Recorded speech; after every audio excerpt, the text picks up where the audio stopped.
I once pretended I was dead or drowning when I was really young and thought it would be funny. See, I can understand that. I never did that myself because I was like, no, that would be fucked up. I don't want to like scare anyone. And then I actually like did start drowning in the ocean. So have I never told you this story? Yeah, I like straight up almost got washed out to sea and drowned when I was like 8 years old. Cause like it was super late.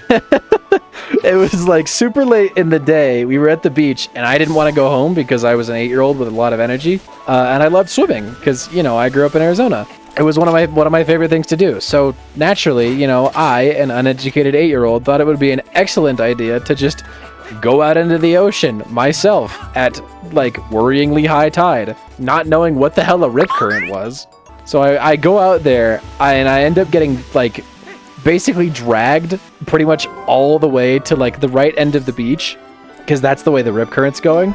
And then I try to go back in because like, you know, my whole routine going out into the ocean, either by myself or with my cousins, was like we'd go out and then we'd have, you know, whatever fun we want to have. And then as soon as we get too close to the rocks at the far right side of the beach, we'd go, okay, let's head back in and walk back over to where our little like campsite was, which I feel like is perfectly reasonable. The only problem is that as a solitary 8-year-old in a very strong rip current at somewhat high tide, the whole going back inland thing is a little bit harder than you would expect it to be.